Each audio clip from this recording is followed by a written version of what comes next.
Here we go. So it's the jackpot night, high hand. It didn't go bust last night. It's fucking crazy. Last session, obviously, you played 1, 2, 5, 10, 20 for a lot of it, and then 1, 2, 5, 10. I think I'll get straight into the game. We're going at 4:30, and probably not going to be able to sit down for about an hour or so, but just get on the list, get ready. It's going to be fucking wild. If we can get one high hand, that would be pretty sick, so. So, welcome to the third episode of this terribly inconsistent poker vlog. It's gonna be a bit of a shorter one, but this was during that high hand night where, yeah, you got like 2+K for each high hand, and there was like 10 tables. A great shout out to the Genting staff, like they really had the place popping. It was like 10 tables or something at peak, so really awesome for UK poker to see that. It was a really great night. So yeah, first hand, it was like the first time we're kind of trying to work out the table, which I think is always important in live poker, is to see how the table are playing. So we defend ace queen off, which is like a bit of a mix in the big blind against an early position open. He only had like 100 plus, like 120-ish. So it's like a weird spot as well where you're kind of not hating getting it in pre, but I think in the UK games you kind of actually are. It's not really a great spot. So we defend, and then we have a really good like dry board where we have top.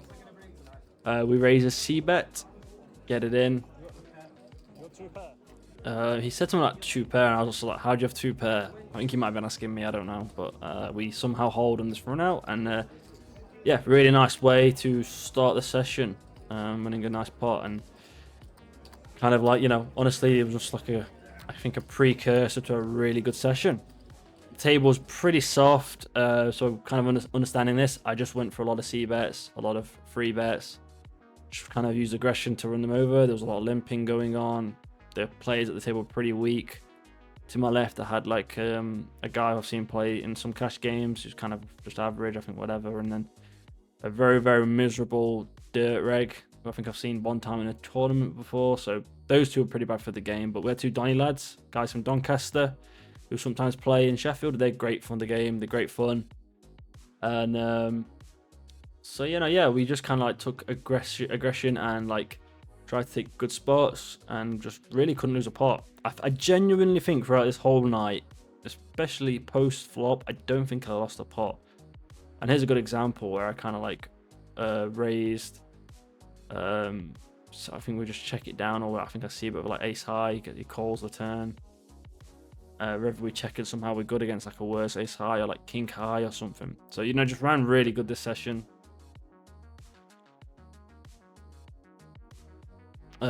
So yeah, it was just really good, like a really good session. I think I played pretty well on a pretty mediocre table, but this was just after the session we had where I was playing basically 5-10, so it was kind of like a crazy session.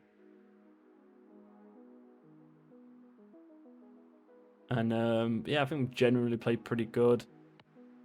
Got some nice free bets and c bets through.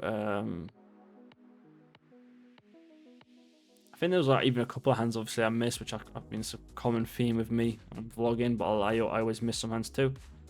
But you know, yeah, got c-bets through, got barrels through, and here's like even a funnier example where like I ISO'd a limper, and there's 2 limpers, I make it 10. What the original limper from early position calls, and the board was like 6 deuce. I think it was some kind of low board. And I'll let the audio take care of it, but basically, yeah, like the board was 6 deuce, check. Turn was, I believe, like the king or queen, bringing in backdoor spades, so it was good for me. So I ended up betting, and I think I'd actually shown I had aces a couple of times and kings a couple of times, actually no action, so I'd just show, and so one of the Donny lads thought it was funny to shout out. But yeah, I'll let the audio take care of it.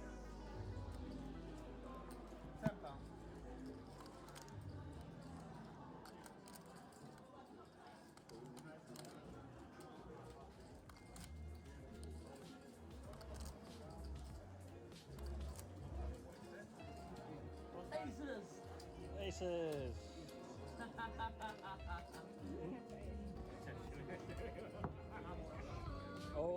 So this was cool. There's a guy who was super tilted, and he had like 250, and he was shoving blind. He did it one hand before, and he got it through.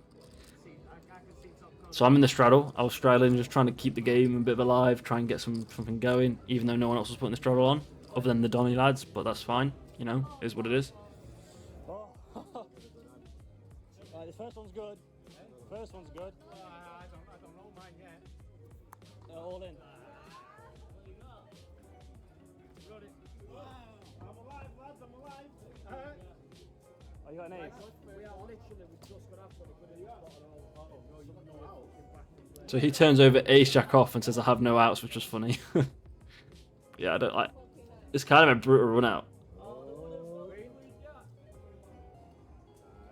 I could feel the 2 dirt eggs to my left super anti-sweating me, but yeah, we somehow get it through, and it was like yeah, win the pot, which is awesome against ace jack, and I don't know what one of the Donny lads who had like a smaller stack got it in. I think he had like ace 6, so So he cut with jacks in the straddle. yeah, nice spot. But if I don't straddle, he might not do it. I open like normal, he might not do it. You don't know. You don't know that. Right. You can hear how miserable that guy is, by the way. So I open in 8 position 10-8, which is a bit of a, I guess a bit of a wide open, but this is like how weak the table was. I didn't think it was so bad. We get a flat from the guy who we stacked originally with a mystery hand on the queen high board. He flats, and one more caller, and I think it was the big blind calls. It's a pretty good flop for our hand. Obviously going to be, you wanted to kind of have like a mixed strategy on this kind of flop, because you know we are going to have a lot of strong hands, but we're also going to have misses as well. But I do see a bit pretty big. Just hand needs protection. You get worse for the call. And the guy to the left makes it 3x. Makes about 30, whatever, 35. It's kind of a weird spot, because your hand really doesn't improve that much. I mean, it's nice to have the backdoor diamonds, I guess. I've got some backdoor straight capabilities, but generally it's like a pretty awkward spot where we're just going to be behind a lot, but definitely can't be folding yet. So pretty standard call. Kind of a brick turn. I mean, 3-5 gets there for sure, and he could definitely be raising that on the flop. So I'm not in love with this turn, but once we check and we get a relatively fast check back on the turn, I'm pretty happy with a lot of rivers, and even this one's pretty good. Like, it reduces combos of 4s. I mean, once he checks back, I don't think he ever has 4-4, but once the 4 comes out, there's less 6-4. So I kind of actually in the moment I thought this was like a bluff. I thought the diamond comes and maybe we can get him to fold like a better 8. That was my logic. So I went for 55. I'm just trying to get like I guess like a, you know, Jack 8 suited, King 8, Queen 8, whatever, like, which is probably is flatting to fold, and he didn't tank too long. One of the girls goes, "Oh, do you have a set?" No, I don't think you have the best hand. You had what? A 6? So I asked him. He said he had a 6, but I couldn't really understand him, so I wasn't really sure what he had, to be honest. But yeah, that was like very mergy play from me there. I'm not really loving that, to be honest. Only 2 bags. Yeah.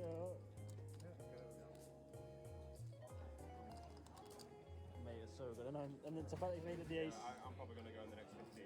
Yeah, give me a shout when you're in. So he can tuna telling us that basically the high hand was dead at this point.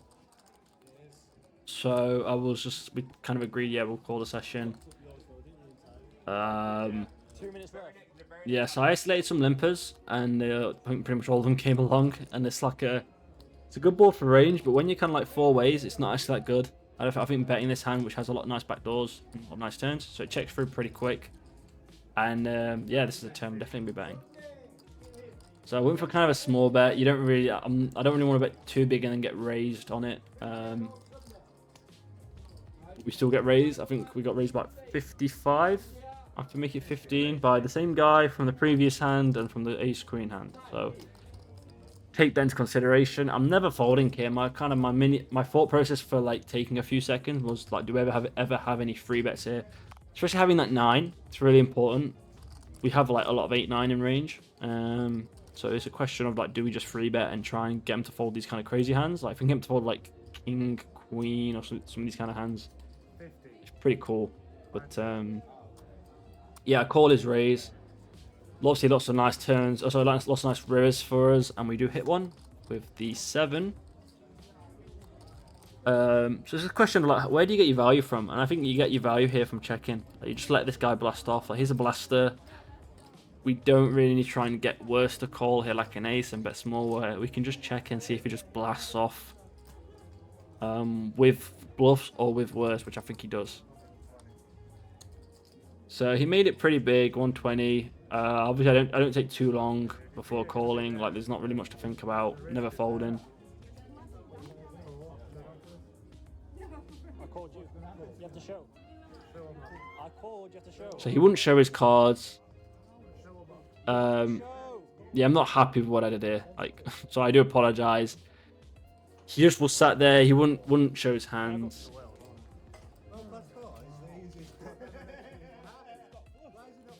World class.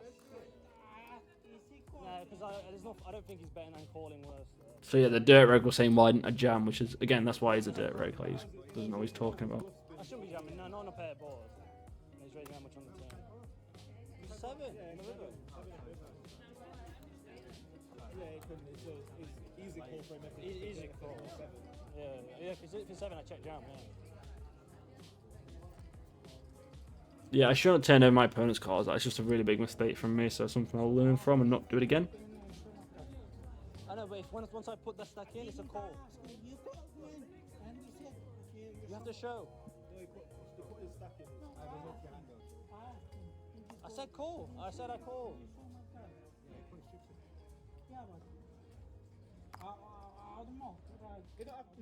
But you know what? It is what it is. I think I had a great session. Up huge. Unfortunately, didn't win a high hand, but we'll take it. Lots of vlogs coming your way. They'll be more consistent. Catch you in the next one. Okay, back. Also in 400, out for 1.3k. Just a crazy good session. Ran really well. Didn't like the game I was in, but it was okay. It was pretty soft, and just grinded it through and just kind of won some decent parts. There was a really interesting one at the end, which you'll see, which was like a funny one. There was lots of drama involved, which I'm sure is good for content, but just a great session, honestly. Like in 400, it kept spinning it up. Ran really well, played really well. Man, just such a cool session. I'll have tomorrow off so I can recover and maybe play some online, maybe. Because I don't know if the game's actually going to be that good, but I might go and play, see how I feel. But so the hands are interesting. I did miss some as usual because I'm probably the worst vlogger ever. But yeah, till next time.